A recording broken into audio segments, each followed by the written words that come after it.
Hello everybody, my name is Chikirza, and welcome to my channel. I'm continuing to work in my Canson Mixed Media XL sketchbook, and after today's painting, I only have one page left to fill in this sketchbook. How exciting is that? So today's colors I picked out to use are a neon pink, a purple, and a turquoise. Let's give each one of these bottles a quick shake. And as usual, I've also got a black and a white acrylic paint that I can use if I so choose. So let's get started. First up, let's use the turquoise. Putting a little dab of paint on random parts of the page, and using an old gift card, I just smear the paint across the page. I have no plan. As usual, today I just want to play with paint, and I kind of want to get my hands dirty. So I apologize for you missing a bunch here, but I got distracted and forgot that I wasn't recording when I sat back down.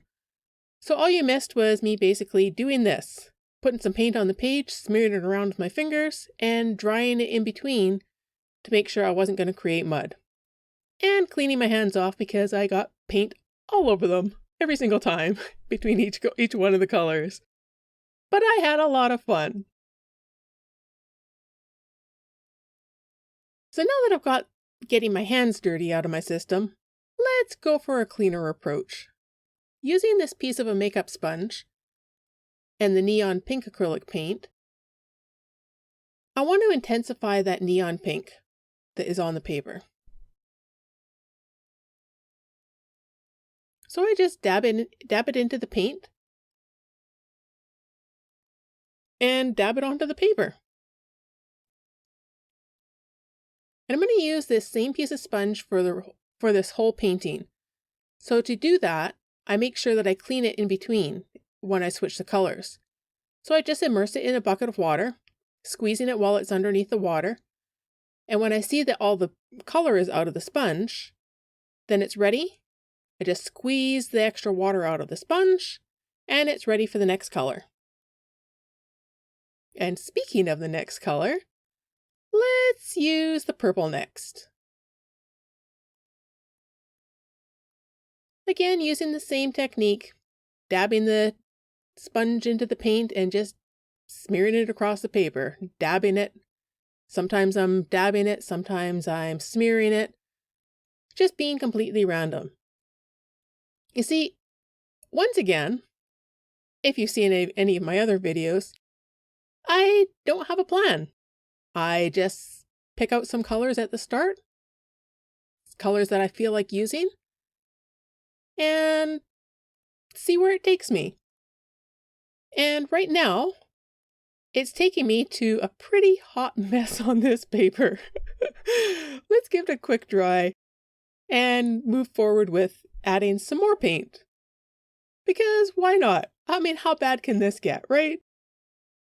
And apparently I'm not quite done getting my hands dirty because now sometimes I'm using the sponge to spread the paint around. Sometimes I'm smearing it with my finger.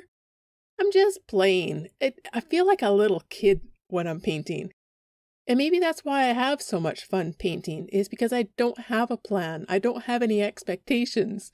So whatever turns up at the end is not only a surprise to you, but it's a surprise to me because I don't know what I'm going to create.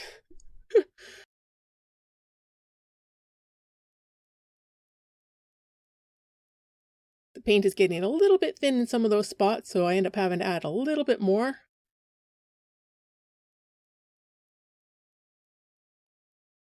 I'm also getting a fair amount of, let's just say that the more I try to recover from having the mess on the paper, the more it seems to just become more of a mess.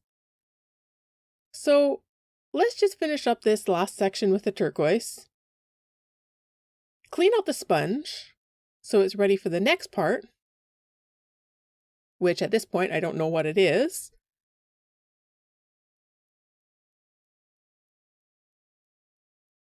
So I've got this box of bits and bobs that I've collected. I use it for mark making basically. It's stuff that could add all sorts of different textures or marks on the paper.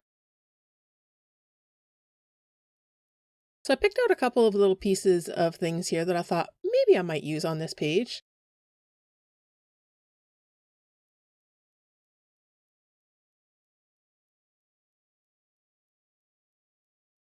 And here I've got a piece of a placemat that I found at a dollar store.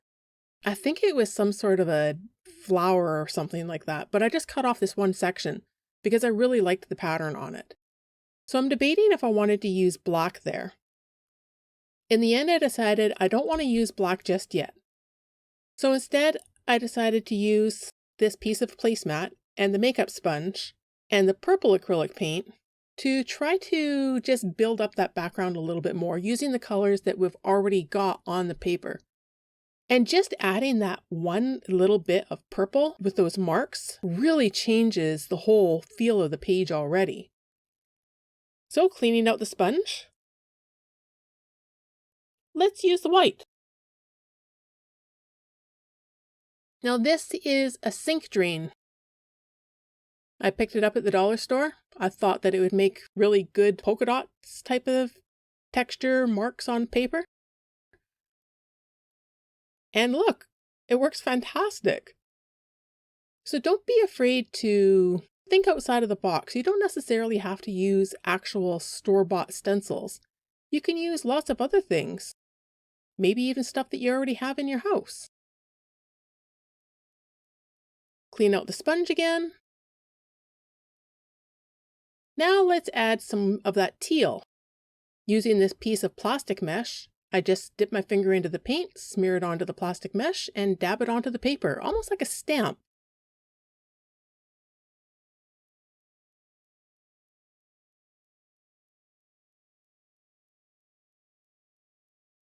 So now I feel like doodling. I think that the background is really busy.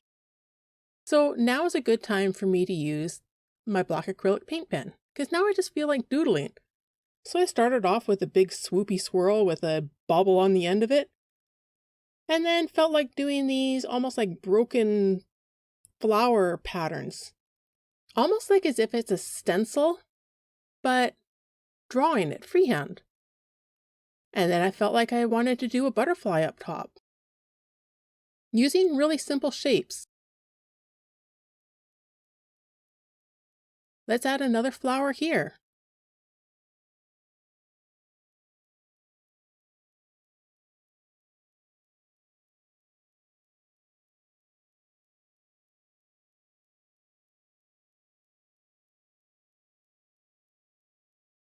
And another swoopy line coming off of it.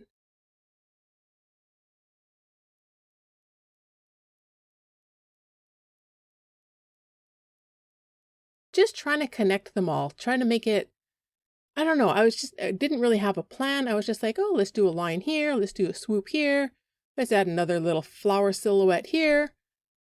But I'm doing all the same type of design and same shapes throughout the whole page, except for the butterfly that I added, just to keep it somewhat consistent.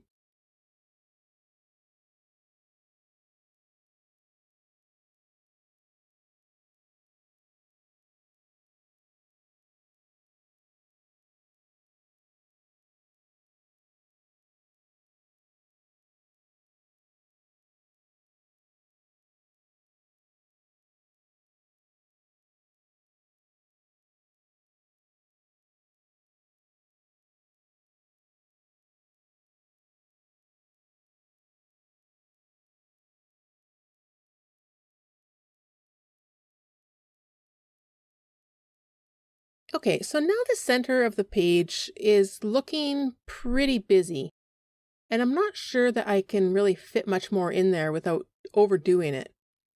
So I was looking at the page there and I thought, well, maybe I could add some more heaviness to the outside of the page, to the edges. So I just drew in these kind of like ovals around the edge of the paper wherever there was kind of like an area that had empty space. Trying to just add the same sort of weight to all of the paper. Let's add a couple more down at the bottom here. And now this is looking all right, but I felt like I wanted that butterfly to stand out just a little bit more. And I know that this gold acrylic paint pen that I got at the dollar store last year works phenomenal on top of black acrylic paint. So I'm going to use this and just really make that butterfly really pop off that page.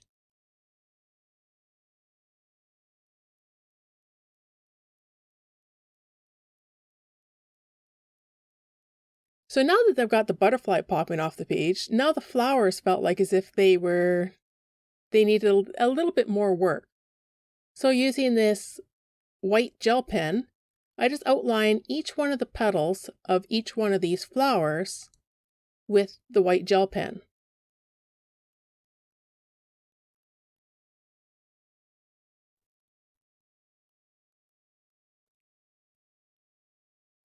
And now that all the flowers were done, I felt like the butterfly needed to be outlined as well, just to add some sort of consistency to the whole page. And as I was doing it, I was like, wow, that butterfly is definitely popping off the page. Bits and bobs and all.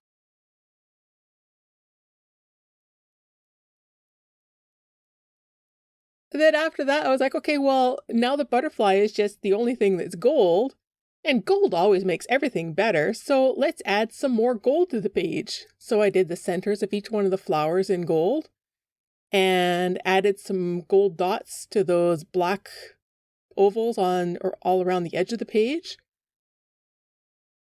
And then I was looking at it and going, okay, well, now the little swoopy balls on the end of the swoops there look like they could use some gold too.